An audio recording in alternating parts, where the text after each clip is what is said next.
All right, let's dive into some serious stuff today, huh?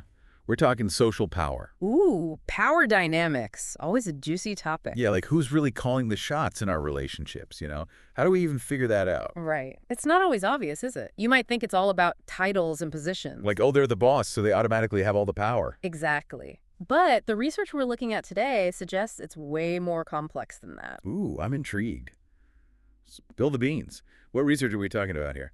So there's this paper from '99 by Nestler, Quigley, Aguinas, like the beer. Okay, Aquinas, got it. Yeah, Aguinas, Lee, and Tedeschi. Quite the team. It's called The Development and Validation of a Scale Measuring Global Social Power. Okay, global social power. That sounds intense. What exactly does that even mean? Well, it all starts with this idea from French and Raven. They identified 5 different bases of power. 5. Okay, I'm all ears. All right, so first up, you've got legitimate power. Think of, like, your boss. They have the authority to approve your vacation request, right? Oh, yeah. And if they say no, I can't exactly argue with that. It's their legitimate power. Exactly. Then there's reward power. That same boss who can give you a promotion or a bonus. Ooh, now you're talking my language. So it's not just about having the power to punish, but also the power to uh, give good things. Exactly. It's like a carrot and a stick, right? Okay, so that's 2. What are the other 3 types? Okay, so there's coercive power, which is, well, the stick. Ah, so more like the drill sergeant who can hand out punishment. Exactly. Then there's expert power. Like, think about when you go to the doctor, even if you don't fully understand what they're saying, you kind of have to listen. Oh, totally. They're the expert. Right. Because they have that specialized knowledge in their field. Okay, that's 4 down. Oh. What's the 5th and final power base? Okay, the last one is referent power. Referent power, okay. This is the power that comes from being admired or respected. It's like, think about someone you really look up to. Ooh, like a mentor or a favorite celebrity? Exactly. They might not have any official authority over you, but their opinions and actions still influence you. Yeah, that makes sense. So is this global power thing like a combination of all 5 of these? That's what the researchers wanted to figure out.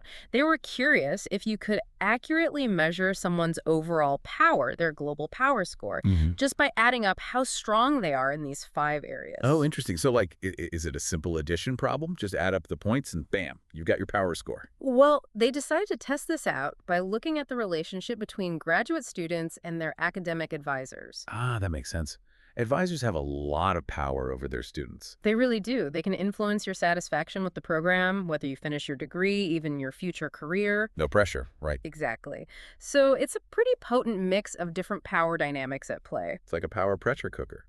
So how did they actually measure this global power in this advisor-student relationship? Well, they created a scale to assess how much influence the advisor had over their students. Okay, makes sense. But here's the kicker. They found that global power was about more than just the sum of those 5 individual power bases. Wait, seriously? So there's something else going on, some kind of secret ingredient that makes someone super powerful. They think people form overall impressions of someone's power based on what they called implicit power theories. Implicit power theories. Sounds mysterious. It's basically like having unspoken assumptions about how different types of power are connected. Ooh, okay, so give me an example of this implicit power theory thing. How does it actually work? Well, for instance, let's say someone is seen as an expert, like that doctor we were talking about earlier. Right, the all-knowing doctor. You might automatically assume they also have some legitimate authority, like they have the right to tell you what to do, even if they don't technically have that power in that specific situation. Ah, so our brains are kind of filling in the blanks, creating a bigger picture of someone's power, even if we don't have all the information. That's fascinating. It's like we're making these unconscious connections between the different types of power. Yeah, it's almost like we're hardwired to make sense of power dynamics. Right. And that's where it gets really practical. Think about it. How does this apply to your own life? Like, think about your boss. Okay, my boss. Do they just rely on their position, or do they use other power bases too? Maybe they're an expert in their field, or maybe they're just super likable. Yeah. My boss is actually pretty funny. People really like her. See, that all adds to their overall global power and ultimately how much influence they have over you.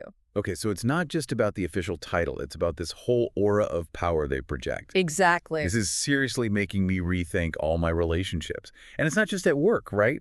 Like this global power thing, It's everywhere. Oh, absolutely. Think about social movements, for example. Okay, yeah. You've got people building referent power through grassroots organizing. Then you've got experts using their knowledge to bolster the arguments. And activists who are challenging authority. Exactly. It's like this constant power play happening all around us. Like everyone's got their own power moves. Right.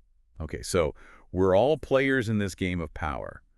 What are the rules? How do we play this whole thing without, turning into some power-hungry supervillain? Well, I think the first step is recognizing that power imbalances exist. Yeah, that's true. Whether it's with your boss, a teacher, a friend, there are always these differences in perceived power.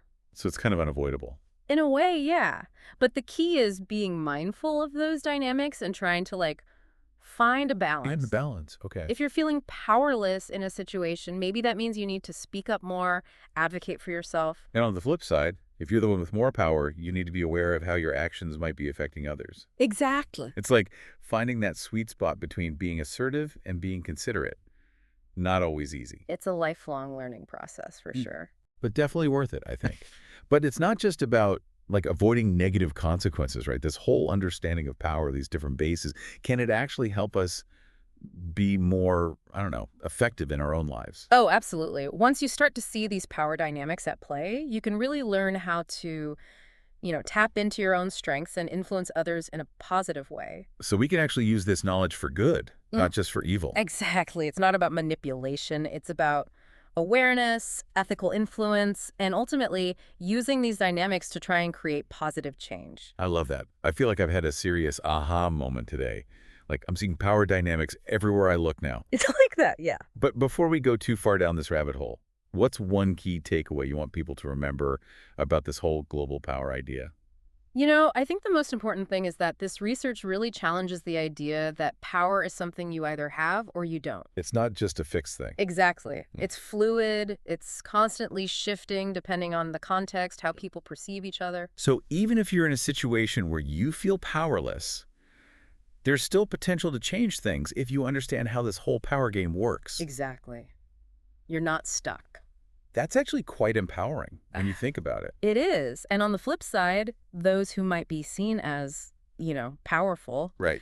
they need to remember that it's not just about their title or position. That's how they use it. Exactly. It's how they use their influence and how those actions are perceived by others. This has been seriously insightful. I feel like I have a whole new way of looking at the world. It's definitely a new lens. Speaking of new lenses, we need to take a quick break to adjust ours. Don't go anywhere. We'll be right back to wrap things up. And we're back. I don't know about you, but all this talk about power is making me feel, well, kind of powerful. It's pretty heady stuff, right? It really is. But before we wrap up our deep dive into global power, is there one big question you'd like to leave our listeners with? Something to think about as they go about their day. And we've talked a lot about how other people's power can influence us, but I think it's worth considering the flip side of that coin, too. Okay, the flip side. How do we shape how others perceive our own power? Ooh, that's a good one. It's a two-way street, isn't it? So you're saying that we're all sending out these, power signals even if we don't realize it? Think about it. Your communication style, your body language, how you assert your opinions. Oh, right. Are you projecting confidence? Are you demonstrating competence? Or are you, maybe accidentally, undermining your own influence? Oh, okay. Mm. You're making me rethink a lot of things right now.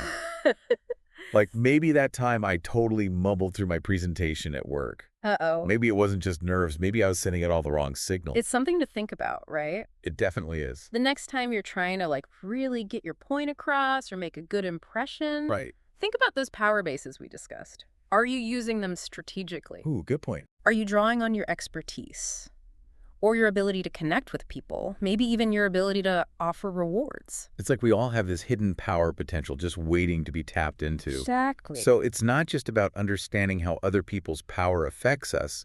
It's also about being smart about how we use our own power. I think that's a great way to put it. This has been so eye-opening. I'm glad to hear it. I feel like we've really decoded the secrets of social power today. Or at least we've gotten a little closer. Definitely closer. Yeah. But hey, listeners, this deep dive is just the start, right? It's true. It's your turn now to take these ideas and see how they play out in your own life. Good luck out there. Go forth and power up. But remember, use your newfound knowledge wisely. Until next time, keep exploring, keep learning, and keep asking those tough questions.